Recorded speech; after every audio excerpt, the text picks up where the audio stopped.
You're listening to VideoMy Pod's Employer Brand Series. I'm David Macciocca, and joining me for this very special Singapore edition is the wonderful co-host, Emma Lang.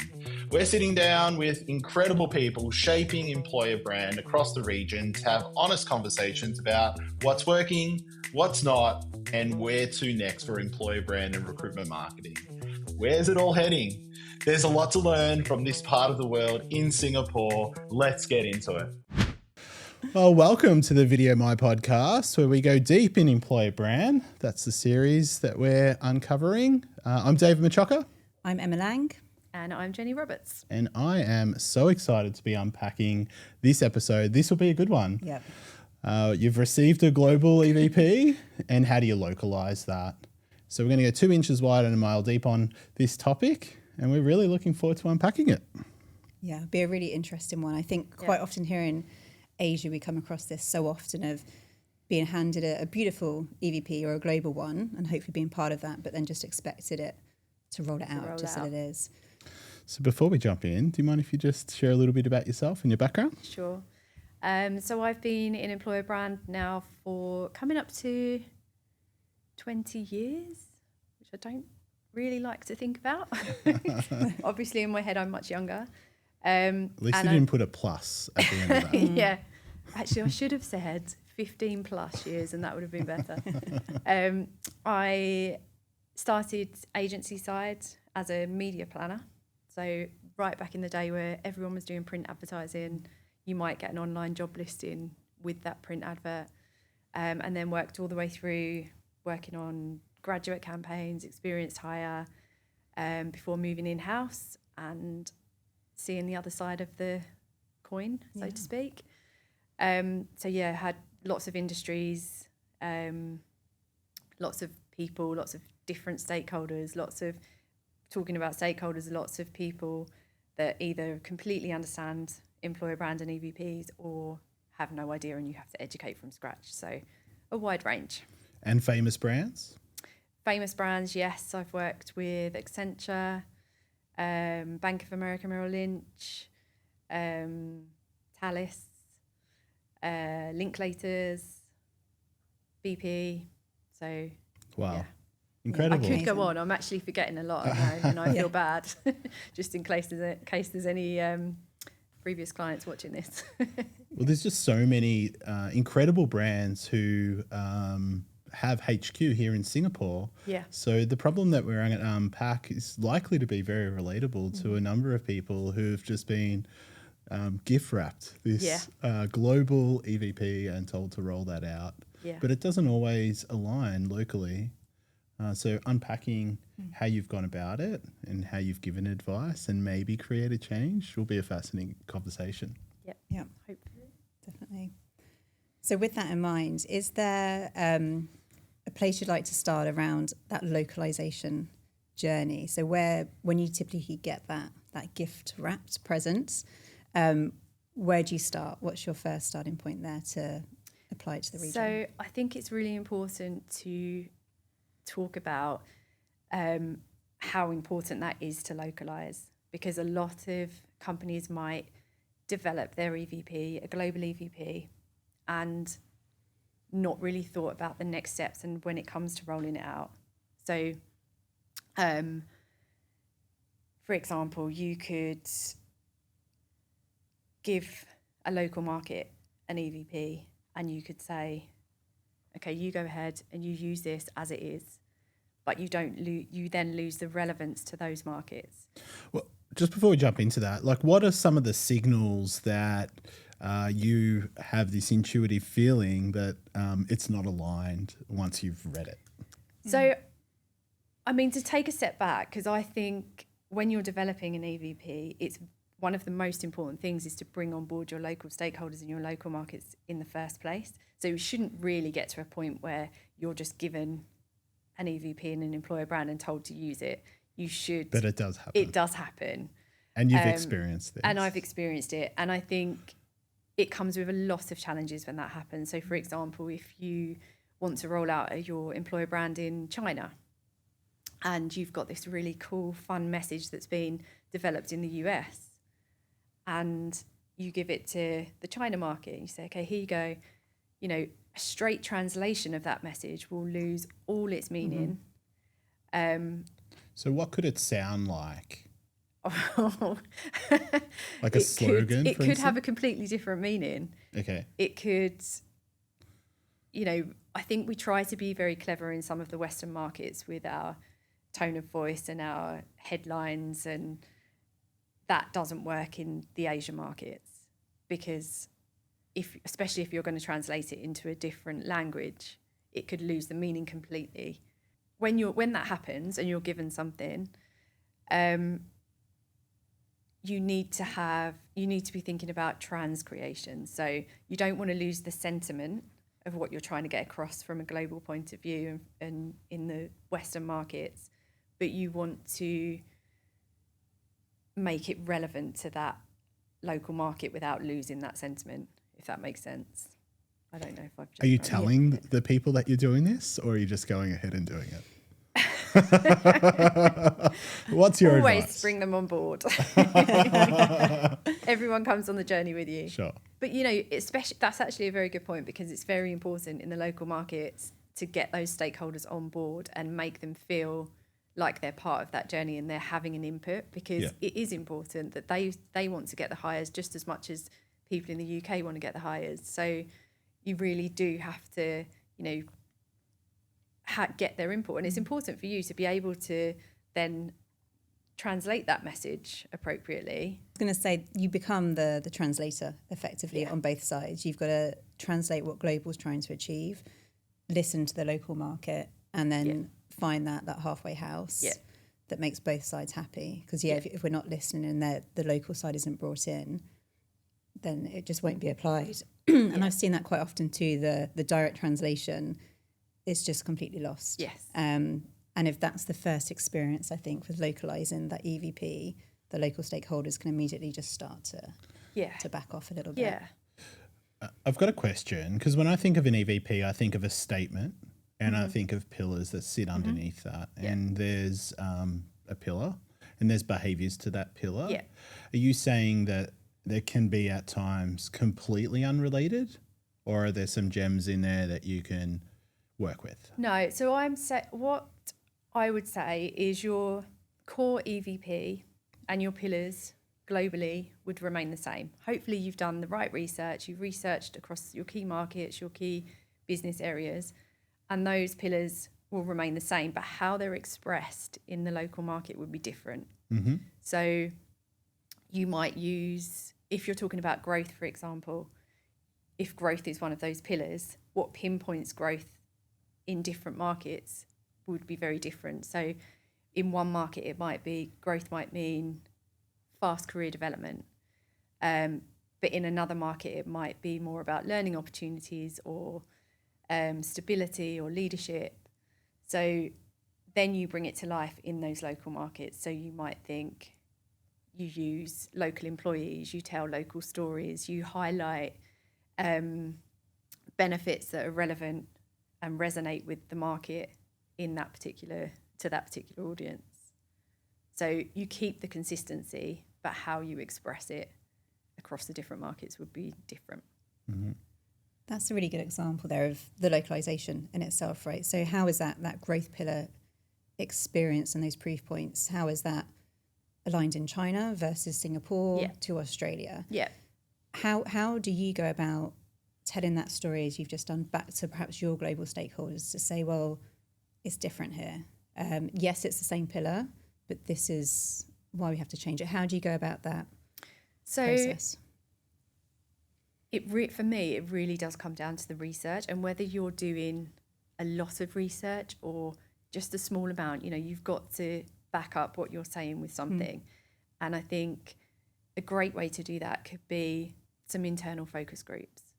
So you might, if you're talking about China, you might do some internal focus groups on China with a particular audience, and you can look at, okay, what does growth mean here? What does it mean to you? What do you think about working at this organisation when we talk about growth? And then you back that. You obviously have that data then to go to your stakeholders and say, we need to be pushing this. Yeah. But you're not losing. The important thing is, and I think why a lot of organisations will just say, here's the employer brand, take it, run with it, is you don't have to lose the consistency. You don't have to go completely the other way and say, okay, here you go, because you can either have it very restricted so it ends up being very generic everywhere, or you can have it where you say, give the local teams the autonomy to do what they want with it, so to speak, and then it gets completely reinvented and you lose any consistency that was there. And then that feel for what it would be like to work at that organisation kind of gets lost. Yeah, I think it's the saying of find the freedom in the framework comes up a lot. Yeah, and it's true. Flexible framework. But having a role in somebody like yourself to help then govern that framework to make sure, to your point, it doesn't suddenly become too fragmented or diluted exactly everywhere. Exactly. You can end up with all sorts of things. You can end up with markets developing their own logos or their own slogans, or so you've got to have some restrictions there. I'm curious about how you educate your stakeholders abroad who have handed down the EVP, and how you manage that conversation and relationship. Are you advising people just rip the Band-Aid off? How do you let them know that it's just inconsistent with what you experience in this local market? So I think it's actually been a bit easier for me because I did 10 years in London working with global organisations, but from a very central point of view, to 10 years in Singapore, where maybe when I first started my journey here, I maybe was of the similar mindset to the people in the UK would have been, or so you have to be able, if you're going to speak to your stakeholders, you've got to have the credibility in what you're saying. So actually, for me, having experienced the different markets and worked with different stakeholders across these, I really can have that influence. And I know why it's important to have a different message in Malaysia, for example, for when you're trying to hire technology candidates in Malaysia, or even, to a certain extent, what that recruitment process should look like in those markets too. Because it all comes down to, you've got to be confident in what you're saying. You have research again. So a lot of stakeholders love a bit of research. I'll be honest, you throw some data at them. But then also you can also share successes of other campaigns that you've worked on, or what other organisations are doing in the local markets. And you talk about, if I'm trying to think of an example, so when I was working in-house, I think we had done a big campaign in India for like a shared services kind of roles. And then we were moving a lot of technology roles to the same market. So having the experience of how that had worked with the shared services roles, and, the platforms that you should be using and what resonates in the market, was really helpful. But also to share how successful that campaign was, because it was extremely successful in terms of the number of applications and the number of hires, and, just from an employer brand point of view, the awareness that was raised of the brand was incredible. And so having that there already, when you then come to speak to your technology stakeholders, which were spread across the globe, you had some in India, but you had a lot still in the UK and the US, just to show, this is how the funnel works. We always talk about that funnel in employer branding, and this is a great example of what we've done. Then you bring them on board. You also set expectations, so you do have to be careful, because you obviously can't promise it's going to be exactly the same as it was for them, because it's a different audience. But essentially, it should be, and it was. But it helps to use real life examples. I think that's key. That's what really helps to bring it to life, the difference of what a localized execution can look like, based on research, based on insights, versus the global toolkits and brands that we still follow, but how it can translate locally. And I think that's a really great point of wrapping up those little case studies to then showcase back to your stakeholders, back to the business, if you need their sponsorship or funding, of what you could get to. Yeah. I think if the brief is there, if the insight's there, and the timelines. Yeah. But you also just talked about, I think, different layers of localization, whether it's the narrative, whether it's the platforms, how you want to execute the campaign, the recruitment process and journey and funnel that's right for that part of the business or the country. I don't know if there's somewhere there you want to delve into a little bit more examples of where you found a really unique nuance, because it is different in that market, and that's why you've had to change it based on narrative or creative platforms. Because I think quite often people think of localization and it's a creative localization. You just need to change the creative. Yeah. And that's part of it, but not necessarily all of it. So I think a really good example of that would be if we take China, for example. So platforms are completely different in China, as you know. You can't even, I mean, you wouldn't even be advertising on LinkedIn anymore if you want to reach an audience in China. And so it's being able to utilize those platforms. It's important that you have someone in China really to be able to do this. And to, if let's use WeChat as an example. I know there's plenty of others now. But WeChat, you know, you have what your LinkedIn page might look like from a global point of view to what your WeChat page would look like is very, very different. So again, it comes down to education. How do you educate people that have never used WeChat, don't know what it is, to show them actually this is the be all and end all, that, you know, people use this for everything, for paying taxes, for paying food bills, for absolutely everything, jobs, they apply through WeChat. Yeah. So I had to do that in one of my roles, where we had to look at integrating the ATS. So you're right, it's not just okay, this is going to look good and we can look at how we execute it there, but it's, if you want to be really successful in some markets, you've got to really, really make it local. Yeah. And for the employee branders who are not just focused on attraction, more those recruitment marketing activities, but focused more on internal, whether it be retention, attrition, the candidate experience, the ones that are the real custodians of the brand, whether it goes high and low.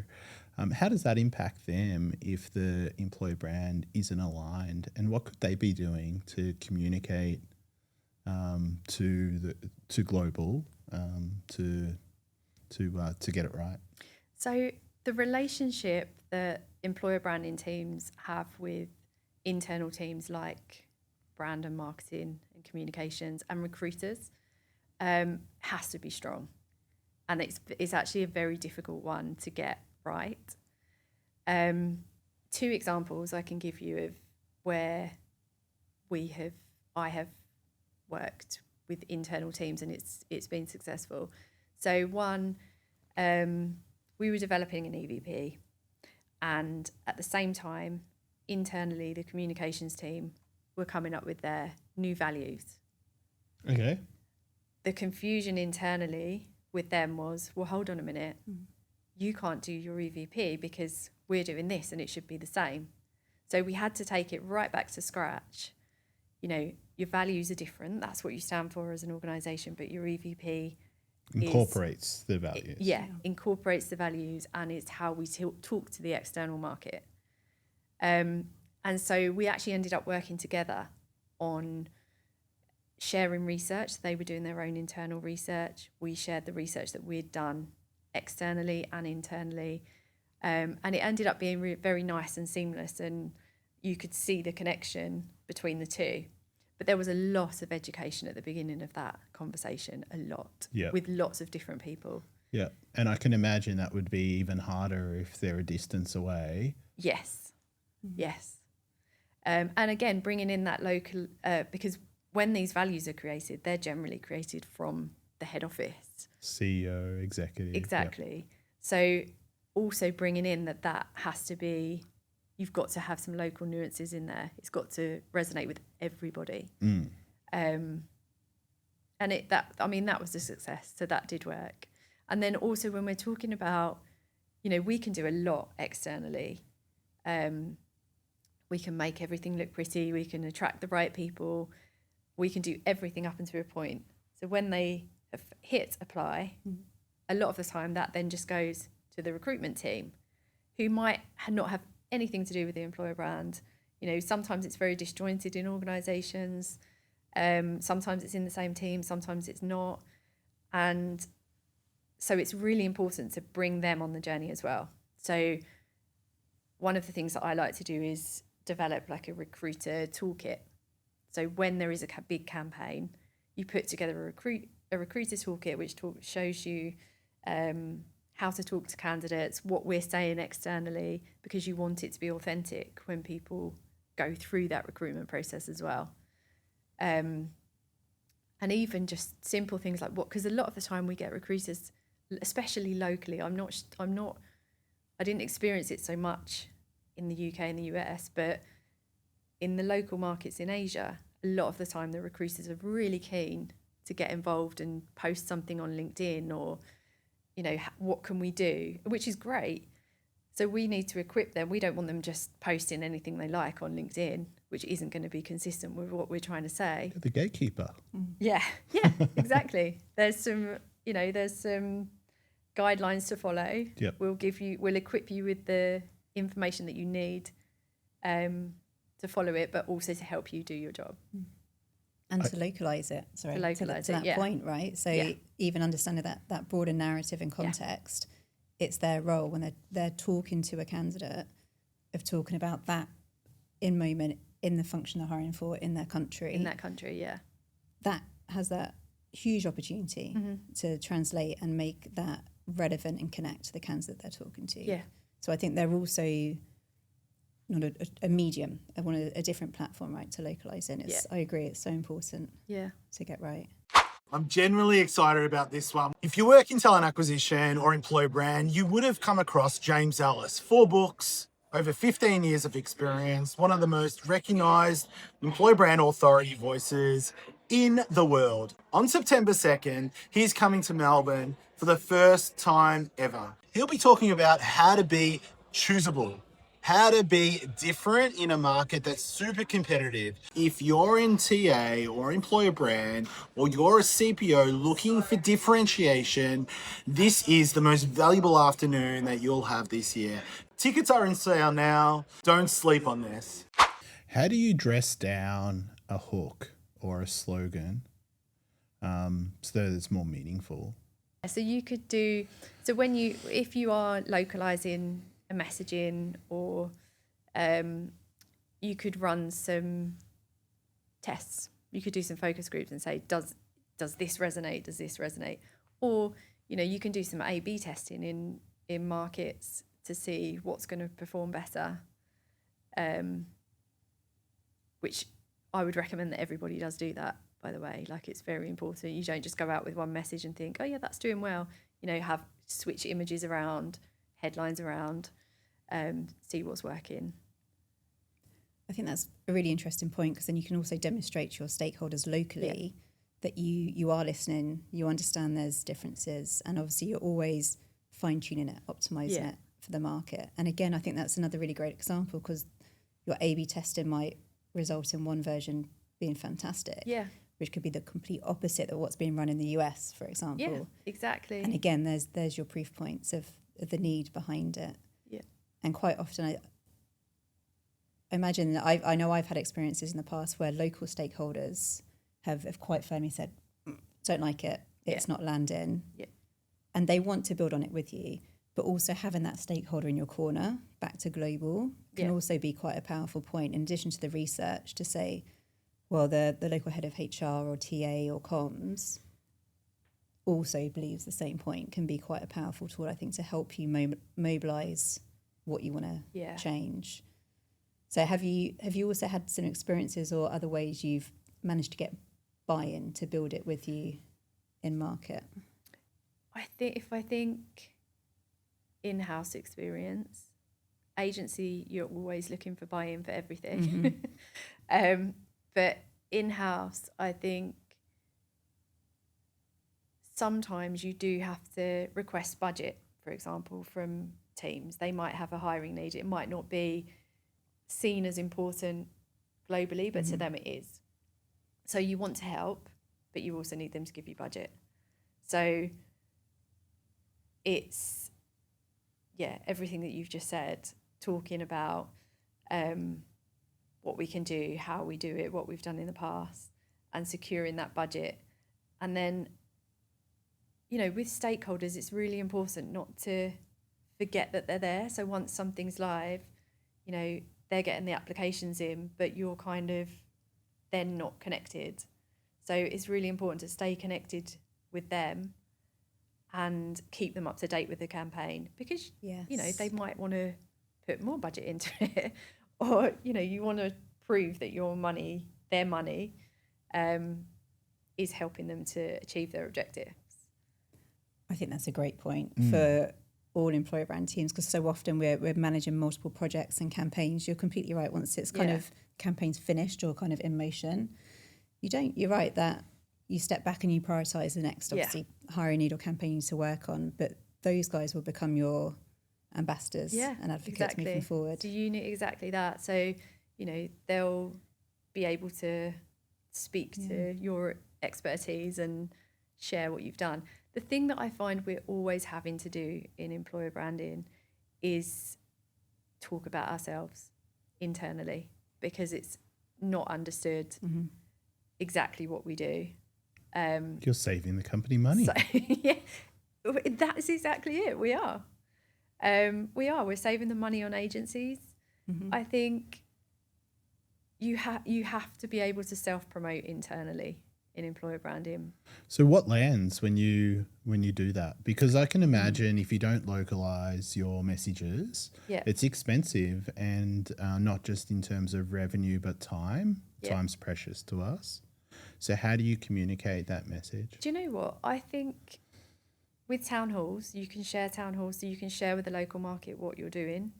But I think it's about getting them excited, and localizing your EVP goes to more than just having it resonate with that local market. It makes your current employees in those markets feel part of something. Yes. So when you are talking about it and you're talking about the success of a campaign, or they're seeing billboards outside with real people that work in their office on them, they get excited and they feel the passion for working for an organisation that cares about them.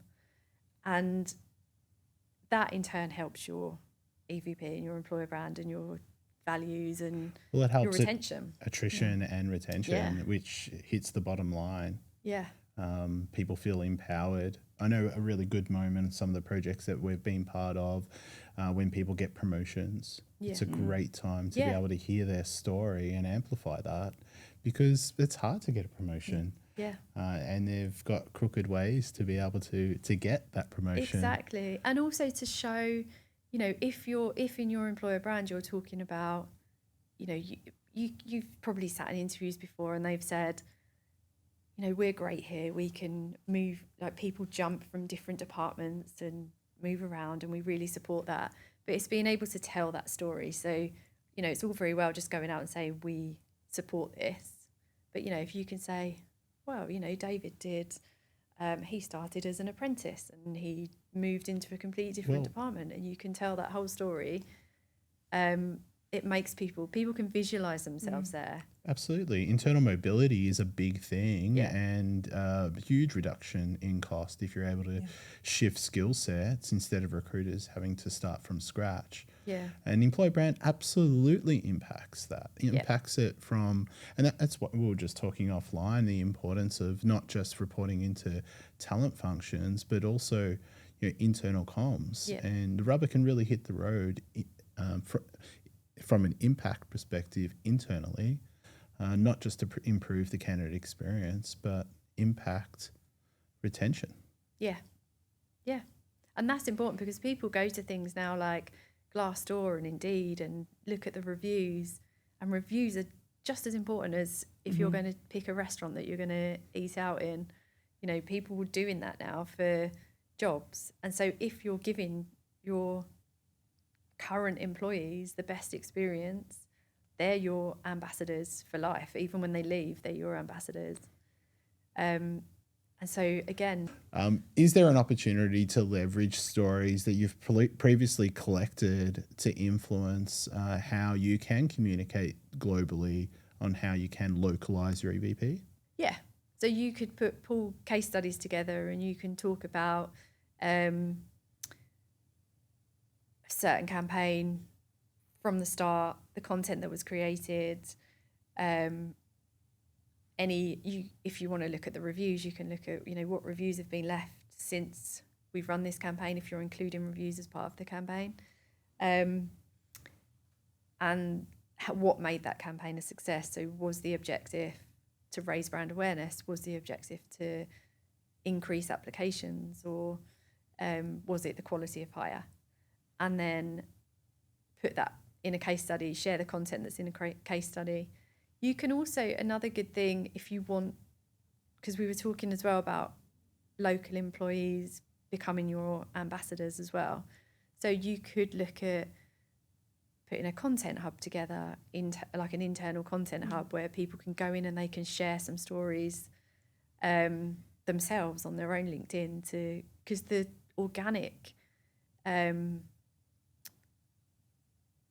LinkedIn posts, they perform sometimes much better than anything you can pay for, and you're seeing the right people. If it's people sharing it to their own networks, you know, essentially they're probably the people that you want to attract as well. Why do you think that is, that content from employees hits home more than? Because it's more authentic, I think.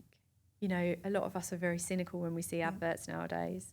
I know I am, maybe because I work in this industry as well, but, you know, you see something and you think, oh, that's sponsored, someone's paid for me to see that. Whereas if it's coming from an employee, there's no money behind it, they genuinely mean what they're saying, then it's much more authentic and you get more of a feel for the culture. And it can cut through more as well, I think, on top of that point of, being more cynical of adverts or overly polished ones. There's also now this layer of AI content too. That's you would less likely to expect to see from an organic employee authentic post. So then again, it resonates more, it can reach more people, more likely to engage with it because it might be cutting through the corporate content, which is still important, AI content, which could be coming from anywhere now, and then the employee everywhere. piece. AI is like taking over my feed. Exactly. So the importance of having assets, in summary, of internal stories can be leveraged to communicate the global EVP and how disconnected it is. Yeah, exactly. I think we find that talent, you mentioned it earlier, Jenny, around how they're essentially looking for evidence, right? They hear the story, but then they want to understand it and see it in action locally. So seeing an employee in that Malaysia office doing the tech role and hearing about their experience is what will land better than that global story, that narrative. Exactly.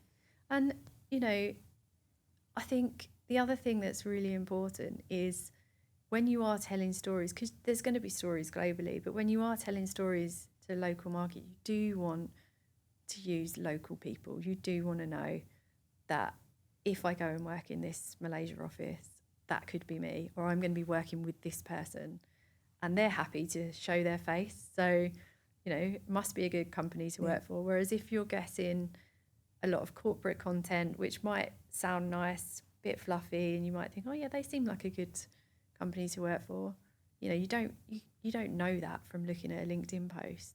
I think another thing, Instagram, people will go to Instagram now to look at what life is like to work somewhere, and your Instagram content has to be a mixture. You've got to include local content on there, and it can't just all be coming from a corporate level.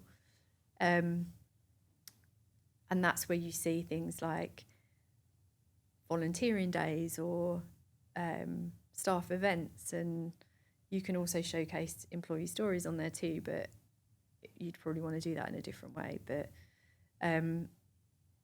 think about all these platforms, and again to the local platforms, what local platforms should we be on that's going to have the same impact. When you were working in London, were you was it real education coming to Singapore, and what were some of the learnings that you reflect on? So yes, it was. I'd worked with global clients in London, and so touched on a few projects in Asia, mainly I think Hong Kong and Japan. Japan is a tough market though. I think coming to Singapore and working with local clients across lots of different markets, it really made me appreciate how different the markets are. And, you know, a lot of the time when you're getting the message from the US or the UK, it's, okay, go and deliver this in Asia. You know, Asia isn't a country. Like it's, you know, it's not a market on its own. There's so many markets made up that make up Asia. And just appreciating how different each of those markets is and trying to get to grips and understand those markets. And you can do it by looking online, you can, you know, do your research that way, but talking to people in those markets is the best way. So for me, I would get to know my state. At the time I was an agency side, so I'd get to know my clients in the different markets and have a session with them where I really can understand what their challenges are, what their successes are. Because the only way that you can be strategic or give them advice on what they should do is to really understand where they're coming from. And then that works when you're looking at the other way, educating your stakeholders at a global level. You've got to help them understand. So for anyone who needs to communicate over to the UK or the US or maybe somewhere else, what direction can you give them to have a really meaningful conversation? Don't go in with I know everything. I know it's difficult, but we'll be able to sort it out. You know, really go in and really want to understand.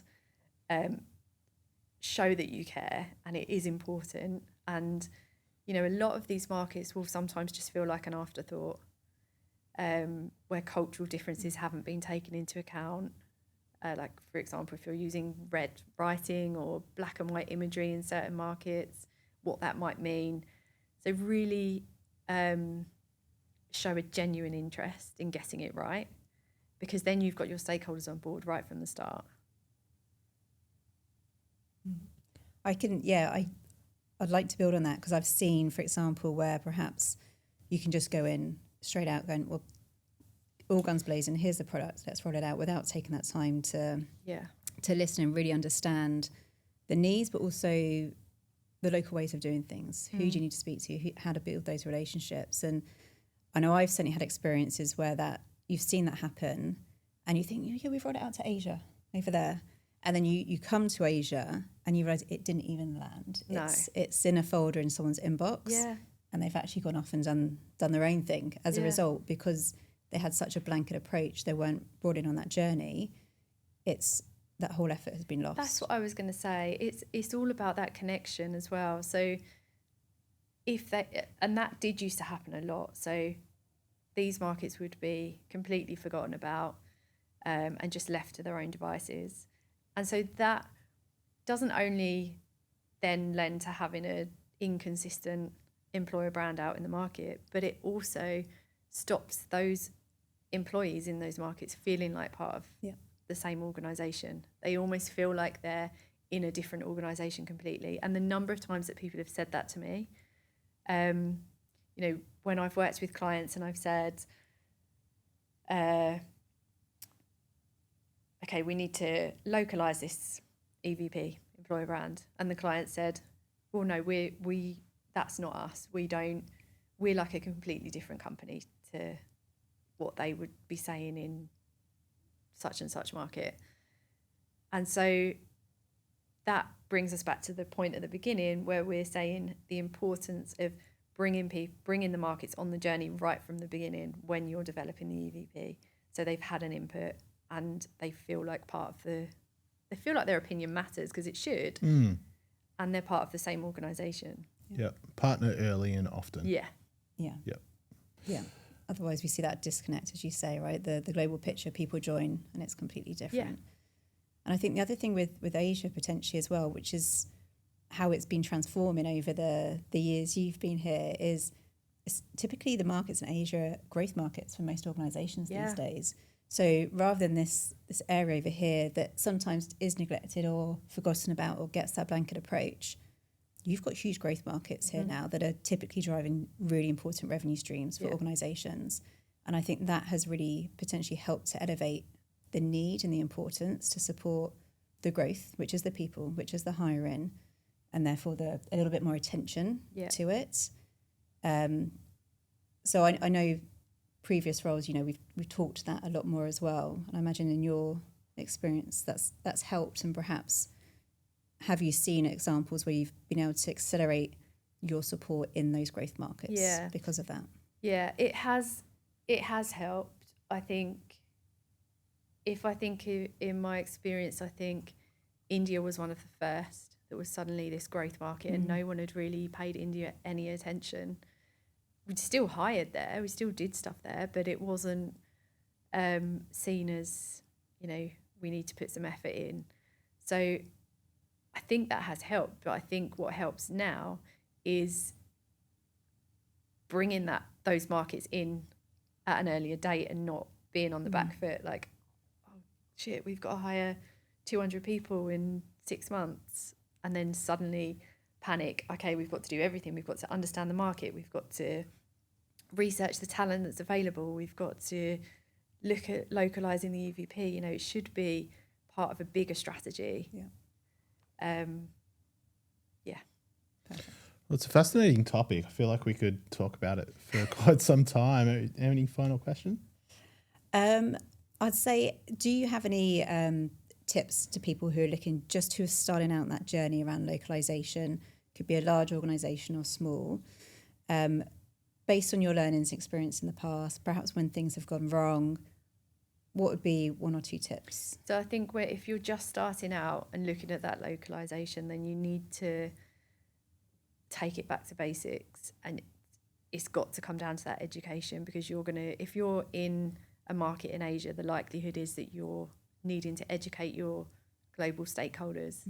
So really take the time to put together case studies, to demonstrate any research you can find, do some internal focus groups, do some stakeholder interviews with internal stakeholders to understand, what are the challenges in these markets, because that's what you probably need to start with.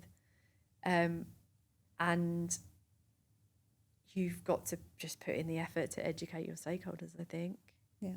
And it can be a bit tedious because there's probably a lot of stakeholders and getting time with them is also difficult, but it's worth it in the end. Brilliant. And that's a great way to end the episode. Thanks for joining, and thanks for sharing your story. Thank you. Thanks for having me.